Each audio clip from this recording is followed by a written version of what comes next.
민주당 지도부 일정 보니까 부산에서 현장 최고위원을 했어요. 예, 그렇습니다. 지금 엑스포 때문에 부산이 굉장히 또 분노에 차 있어요. 네. 그러니까 제대로 된 정보가 제공되지 않았잖아요. 그래서 마치 박빙인 것처럼 끝까지 가서 사실 맞아요. 우리 부산 시민들께서 많은 기대를 했는데 까지고 보니 이건 너무 형편없는 성적을 받았잖아요. 네. 그러니까 좀 매우 부끄러운 일인 것이죠. 그리고 또 부산 경제가 또 우리 지금 대한민국 전체도 어렵지만 네. 부산 쪽 경기가 또 매우 어렵습니다. 음, 그러다 보니 엑스포에 거는 기대가 많았는데 이렇게 좀 참담한 결과가 나와서 네. 부산 시민들이 많이 여러 가지로 실망을 많이 했죠.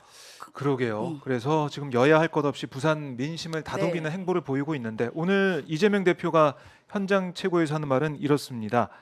민주당은 지금까지 해온 것처럼 가덕도 신공항이 온전한 글로벌 공항으로 개항할 수 있도록 흔들림 없이 추진해 가겠다. 네. 또 북항 재개발, 광역교통망 확충 같은 현안 사업들 중단 없이 추진될 수 있도록 하겠다. 네. 그러니까 부산에 대한 이 정부의 재정적 투자, 네. 정책적인 집중이 필요하다라고 강조하면서 민주당도 열심히 하겠다, 네. 최선 다하겠다라고 얘기를 했는데 네. 어떻습니까? 윤 대통령이 지난 6일 부산을 방문해서 네. 뭐 사람들이 많이 뭐 주목하는 그런 장면도 많이 만들어냈는데 그렇습니다. 어떻게 좀 비교를 할 수 있을까요? 그러니까 부산 경제에 대해서 이른바 좀 긴 청사진을 가지고 어떻게 부산 경제를 활성화시키고 민생을 좀 이렇게 하는 계획을 세우는 게 아니라요. 네. 그냥 재벌들 쭉 끌고 병풍처럼 끌고 가서 이른바 깡통시장이라는 곳에서 떡볶이 먹방을 했잖아요. 네. 그래서 사실 그 약 비위생적인 그 취식 방법 때문에 젓가락질 하는 게 네. 지금 많이 좀 보도가 됐죠. 그 본인이 먹던 젓가락을 그 판매하고 있는 만두 튀김을 막 뒤적뒤적 하는 네. 바람에 여러 가지 많은 시민들이 보고 너무 더러운 거 아니냐, 위생관념이 의심스럽다. 대통령이 어떻게 저럴 수가 비판이 있냐. 나왔어요. 근데 네. 문제는요, 한 시민이 그 업주를 그 비위생적이라고 어디 행정처분인가를 요구를 했더라고요. 예. 구청에다가 신고를 한 거예요. 네. 그래서 사실 경고를 받았습니다. 아하. 그 업주는, 그 떡볶이 파는 업주는 경고를 받았다. 네. 그리고 예. 근데 이거 사실 잘못은 누가 해놓고 경고는 음, 이분이 받는 억울한 사태까지 만들어냈죠. 음. 그러니까 여러 가지로 민폐가 아니냐라는 얘기도 있습니다. 네. 네. 그 사실은 재벌 총수들과 함께 쭉 가서 도열해가지고 네, 떡볶이를 먹는 모습.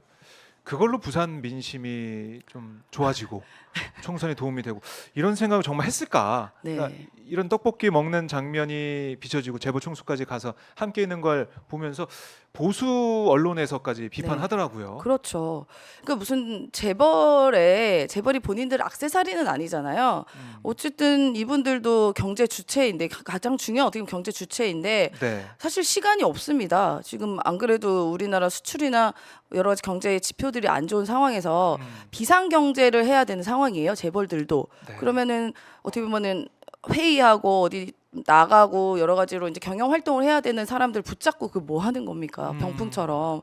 그리고 또 데려갔더라고요. 이번에 네덜란드에도 예. 이재용 회장하고 등등을. 최태형 예. 회장 같이. 아니 이분도 진짜 무슨 액세서리도 아니고요. 그러면 예를 들면 외국에다가만 투자를 퍼주고 올 게 아니라 네. 어디 해외만 나가면 그 해외 국가에 뭐 투자 유치를 약속하고 오잖아요. 근데 그건 결국 우리나라 기업이 그 나라에 가서 하는 거란 말입니다. 네. 그런데 지금 우리나라 지금 국내 사정도 다 죽어가는데 그럼 우리나라에다 어디 투자를 해야 될 거 아니에요. 그러면 부산에 내려가서 예를 들어 삼성이 뭐 이곳에 뭐 공장을 짓겠다던가 이를테면 예, 이를테면 현대가 이쪽에 뭐 연구소를 마련한다던가 이러한 청사진이나 이런 거 했으면 차라리 나을 텐데 네. 그냥 가서 떡볶이 먹는다고 그 해결이 됩니까? 그러니까 이제 전형적인 보여주기식 행정이고 행정도 아닙니다. 이거는 그냥 쇼도 아니고 뭐라고 해야 되나요? 아마 이 현장 뭐 이제 이재용 회장은 뭐 네. 인생 사진을 건졌다 뭐 이런 얘기도 있던데 쉿. 쉿하는 그 모습이 한편 많이 보도가 돼가지고 그런 얘기 있더라고요. 네. 이게 쉿이지만 사실은 이게 속마음으로 사실 나 1번 찍었어 뭐 이런 얘기도 있더라고요. 이 손가락 하나 펴서 네네 나 저 1번 사진이군요. 나 1번 찍은 사람이야 뭐 이런 얘기도. 일단은 저기 뭐 이재용 연호하다 보니까 네. 제 이름 뭐 부르지 마세요 하지 마세요 하고 쉿하고 이 네. 표정이 찍혔다라고는 하는데 네. 제 1번 그런 얘기도 귀엽긴 합니다. 온라인에서 있군요. 네. 그래서 이게 엑스포 유치 실패 이후에 대통령이 뭐 사실상 처음으로 네. 국민 앞에 고개를 숙이는 모습, 네. 또 부산 방문한 모습 이렇게 좀 이어져 왔는데 국민들의 마음이 좀 풀릴지는 좀 지켜보도록 하고, 그런데 지금 네덜란드 순방을 가 있는 상황에서도 이게 정말 실효성이 있는 그런 순방이냐? 왜냐하면 네덜란드 총리가 이제 바뀌는 상황인데 그렇죠. 지금 갈 필요가 있었겠느냐? 네. 이런 얘기도 나오더라고요. 그러니까 많은 그 외교 전문가들도 굳이 지금 왜 가서 세금을 낭비하고 오냐라는 이야기를 합니다. 물론 뭐 국빈 방문이라는 의미는 있을 수 있을지언정 실제로 그곳에 가서 실질적인 결과를 받아올 수 있는 게 없어요. 뭐 반도체 협의를 한다고 하긴 하는데 지금 굉장히 반도체 문제 예민하게 해야 되거든요. 그러면 실질적으로 되게 뭔가 계획적이고 네. 좀 세밀한 계획을 하고 가야 되는데 그냥 가서 막 지르는 게 사실 우리 대통령 특징 아닙니까? 그리고 또 뭐 이건 뭐 좀 재밌는 얘기인데 네. 지금 김건희 여사 관련해서도 뭐 언론 보도는 지금 최근에 또 많이 횟수가 줄긴 했지만 이게 네. 굉장히 심각한 일이거든요. 디올백 수수 사건. 그렇죠. 네. 이게 사실 서울의 소리가 이제 보도를 한 다음에 네. 좀 보도가 좀 있긴 했는데 네, 네. 또 쏙 들어갔어요. 네, 쏙 들어갔습니다. 네. 이게 굉장히 심각하고 사실 기존의 언론이었다면 이게 하루가 멀다 고 매일매일 이 관련된 보도와 후속 취재가 나와야 되는 게 맞는 겁니다. 네. 예를 들면 지금 대통령실에서 지금 언급을 거의 안 하고 있지만 한 가지 이야기 나온 게 반환 받은 그 고가 사치품 디올백은 이른바 반환 선물 창고에 보관 중이다. 네. 그러니까 여사가 사용하지 않았다는 것을 그렇게 말을 하는데 저는 여기서부터가 틀렸다고 봐요. 왜요? 일단은 뭐 저도 청와대에 근무를 했지만 반환 선물 창고라는 것은 존재할 수가 없습니다. 혹시 이번 정부 들어서 만들어 놓은 거 아니에요? 그러니까 선물이 뭐 너무 많이 들어오다 보니까. 선물이 얼마나 많이 들어오면 창고까지 만들어서 그 네. 선물을 보관을 합니까? 아니 그러면 반환을 해줄 거면 애초에 받지를 말아야 되는 게 맞는 거죠. 그걸 꼭 다시 돌려주는 그런 그 자리에서 네. 이거 가져오지 마세요. 안 당연히 받습니다. 안 받아야 되죠. 안 받을 뿐만 아니라 기존의 청와대였다면 들어갈 수 없습니다. 물건을 가지고요. 엄청나게 이렇게 점검을 해야 돼요. 그렇네. 그 보안적인 문제도 있죠. 예, 그러니까 예를 들면 이게 저의 경험도 하나인데 네. 그 제 아는 지인, 그러니까 예를 들어 그 아는 지인이 네. 김대중 대통령 서거 10주기 관련한 사진첩을 발간을 했어요. 김대중 재단 쪽에 계신 분인데 예. 그래서 굉장히 두꺼운 책입니다. 이만한 책인데 그거를 이제 대통령께 드리고 싶은 거예요. 그래서 이제 저에게 뭐 전달을 해줄 수 있냐라고 물어서 저한테 이제 책을 한 2권을 보내주셨더라고요.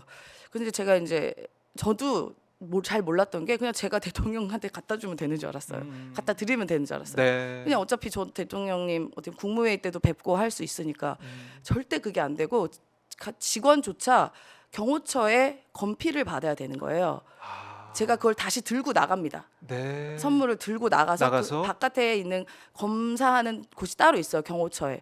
그곳에 맡겨요. 네. 그럼 그곳에서 이게 이상한 게 없나 싹싹 수색을 합니다. 그럼요. 위험할 수도 있으니까요. 위험할 수 있으니 다 보고 네. 물론 책인데도 불구하고 그다음에 그 검사 필증을 경호처장 명의로 딱 그 스티커를 붙여줘요. 그게 완료돼야 제가 그것도 제가 들고 가는 것도 아니고요.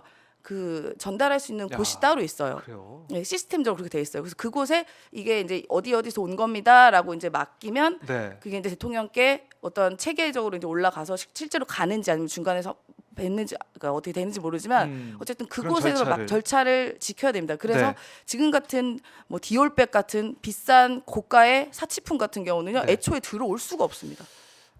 그렇네요. 이게 이제 시스템이 무너졌다. 그렇죠. 이 문제 예. 지적할 수밖에 없고. 그렇죠. 그래서 뭐 그게 뭐 촬영까지 된 상황이니까 이건 경호 책임, 보안 책임 어떻게 할 거냐 이 부분이 있는 것이고. 그렇습니다. 그럼 이거 이제 받은 정황 네. 촬영이 됐어요. 네. 그 다음에 어떻게 했느냐 이게 궁금한데 대통령실에서는 정확하게 해명이 안 나오고 있습니다. 이거를 해명하려면요. 네. 해명은 한 가지 해명밖에 할 수가 없어요. 저 찍힌 화면의 여사는 김건희 여사가 아니다. 라는 거 말고는 해명이 안 될 만큼 그만큼 너무 정확한 장면이 촬영됐고 네. 그런 또 그 문제되는 발언들을 했기 때문에 대통령실에서도 뭐라 할 말이 없을 거긴 합니다. 그래서 할 말을 찾지 못해서 지금 계속해서 침묵하고 있다. 그렇죠. 이렇게 보시는 거네요. 이 문제가 네. 시끄러워지지 않고 잠잠해지기를 그냥 바라고 있는 것 같아요. 실제로 이 보도를 취재를 했던 장인수 기자 이야기로도 네. 사실 그 영상에서 안 나온 이야기는 뭐냐면 김건희 여사가 이렇게 여러 가지 본인과 관련된 논란들이 있으면 그냥 굉장히 그 문제를 심각하게 바라보고 내가 개선해야 된다고 생각하는 것이 아니라 그게 아니라 또 귀찮게 하네. 그냥 가만히 있으면 지나가겠지. 지나갈 때쯤 되면 뭐 잊어버리겠지. 그런 기조라는 네, 거예요. 그 정도의 생각을 갖고 있대요. 그래서 본인이 그런 워딩도 한다고 합니다. 네. 이거 잠잠해지면 뭐 내가 어떻게 할 거예요. 뭐 이런 식의 발언들. 그러니까 이제 서울의 소리 영상을 통해서 보도가 안 됐지만, 보도는 안 됐지만. 그러니까 찍힌 이제 분량이 있기 때문에 그렇죠. 그걸 쭉 본다면은 네. 그런 모습이 담겨 있다. 장윤수 기자의 얘기가 있다. 네. 국민 알기를 사실 굉장히 무시하는 거죠. 그거는. 그러니까 국민들이 어떠한 문제에 대해서 비판하고 지적하고 해명하고 혹은 사과하고 반성하고 개선해라라고 하는 그런 목소리에 대해서 또 귀찮은 소리 하고 있네. 뭐 이런 식의 반응인 거죠. 영부인의 자리에 있는데 네. 이제 그런 태도가 맞는 것이냐, 자세가 예. 맞는 것이냐 이런 비판이 또 있을 수 있겠군요. 그렇죠. 그러니까 또 자세 이야기하니까요. 뭐 영상을 보신 분들이 대다수일 거라고 하지만 네. 실제 그 영상에서 그 최재형 목사와 접견하는 그 김건희 여사의 태도를 보면 네. 있을 수가 없는 태도이거든요. 그러니까 다시 한번 되돌아서 과거를 김정숙 여사를 누군가 접견을 한다고 해봐요. 네. 그리고 물론 그렇게 개개인적으로 카톡으로 김정숙 여사에게 여사님 오늘 저 만나주세요 해서 만날 수 있지도 않습니다. 여러 절차를 통해서 우리가 신청을 하거나 그러니까 굉장히 당연히 까다롭죠. 대통령 가족을 어떻게 만나요. 예. 근데 어쨌든 만났다고 칠게요. 그러면 공식적으로 만나는 거 아니겠습니까? 네. 왜냐하면 경호처에 이런 거 사적으로 본인이 나가서 만난 거 아니잖아요. 그렇죠. 예. 그러면은 가족이랑 만나는 거 아니기 때문에 대부분 다 공식 만남인 것인데 공식 접견에서의 그런 태도들, 예를 들면 반팔티를 입고 있다던가 뭐 책상이 엄청나게 막 지저분하게 있다던가 배석자가 따로 있어서 그걸 기록하지 않는다던가 등의 여러 가지 문제점이 굉장히 많이 발견이 됐습니다. 그런 것도 미처 이제 생각을 못했던 부분이에요. 그렇네요. 예. 영부인이니까 당선 그렇죠. 이후니까 예. 거기에 대한 이 대통령실 물론 이제 부속실이 없다고는 하지만 네. 그 어떻게 관리가 되고 있는 거고 네. 공적인 일정으로 볼 수밖에 없을 터인데 그렇죠. 이게 어떻게 된 일이냐 네. 그거 따져 물어야 된다. 그렇습니다. 그리고 또 이제 경호처에서는 이렇게 드나드는 접견객에 대해서 네. 정확한 정보를 알고 있어야 돼요. 왜냐하면 신분증을 맡기고 들어가야 되거든요. 그러면 과연 누가 몇 시에 언제 들어갔다 언제 나왔고 네. 그러니까 기록이 철저하게 돼야 됩니다. 물건 같은 건 제가 말했듯이 아예 들어갈 수가 없긴 한데 들어갔다 하더라도 뭐가 물건이 들어갔다가 기록이 돼야 네. 되는 건데 과연 지금 경호처가 그때의 기록들을 갖고 있나 갖고 있으면 이 부분 전부 다 저는 공개해야 된다고 생각하고요. 네. 만약에 기록이 없다 하면 이건 굉장히 큰 문제입니다. 직무태만입니다. 이거는 공무상 큰 문제가 될 수 있어요. 그 시스템이 무너져 있었던 셈인데 또 지금은 또 어떻게 시스템이 되고 있는지 이것도 궁금하고 네. 국회에서 이제 따져 물어야 될 부분들이 한두 개가 아닌 것 같고 예. 지금 뭐 고소고발 들어가 있는 상황 아닙니까? 지금 아마 공수처에도 아마 고발이 들어갈 거라고 예측되어 있습니다. 아마 민주당에서 할 것 같고요. 네. 그리고 김건희 여사 개인에게도 이번에 뇌물수수처럼 보이는 정황에 대한 고발이 들어간 걸로 알고 있습니다. 그래요. 법적으로도 어떻게 될지 모르겠지만 대통령실에서는 계속해서 네. 아무런 얘기 안 하고 침묵하고 있다. 그렇죠. 제가 아까 지금 이 말하다가 조금 말이 샜는데 네. 아까 그 태도에 대해서 이야기했잖아요. 접견 태도. 근데 이제 저는 그래서 저는 해외 토픽감이라고 봐요. 해외 토픽감. 예, 거의 이제 물건을 카톡으로 주고 받으면서 그러니까 이 물건 가져갈 테니까 만나주세요 하니까 네 오세요 해서 만나서 실제로 그 물건을 받는 것 같은 확실시되는 그런 모습들을 봤고 네. 더 나아가 대한민국의 대통령 배우자란 분이 갖고 있는 태도들, 사람을 봤을 때 태도들, 다리를 이렇게 의자에서 이렇게 올리고 앉아서 이야기를 한다던가, 이렇게 영상에 나오더라고요. 예, 그리고 영상에는 나오진 않았지만 네. 실제로 그 영상을 본 취재 기자들의 말에 의하면 이게 두루마리 휴지에 중간중간 계속 사람이 말하고 있는데 그냥 아무렇지도 않게 양해도 구하지 않고 가래침을 턱턱턱 뱉는다던가 4번을 뱉는답니다. 총 28분 시간 동안. 그래요. 네. 근데 보통 저희가 이제 감기 든 사람 있으면 약간 네. 개인적 코풀리도 사실 있어요. 어떻게 보면은 그러면 그렇죠, 잠깐 있죠. 죄송합니다 예, 예. 하고 어디 다른 데를 간다던가 뭐 하는 게 일반적인데 그냥 정말 아무렇지도 않게 일상처럼 말을 하고 상대가 있고 본인이 말하면서 계속 가르침을 턱턱턱턱 뱉는 행위들. 그러니까 그 영상을 도저히 차마 영상을 보낼 수가 없었다고 하더라고요. 그래서 편집이 됐다. 네, 너무 이 우리나라 품격이 네. 저해될까봐 우려돼서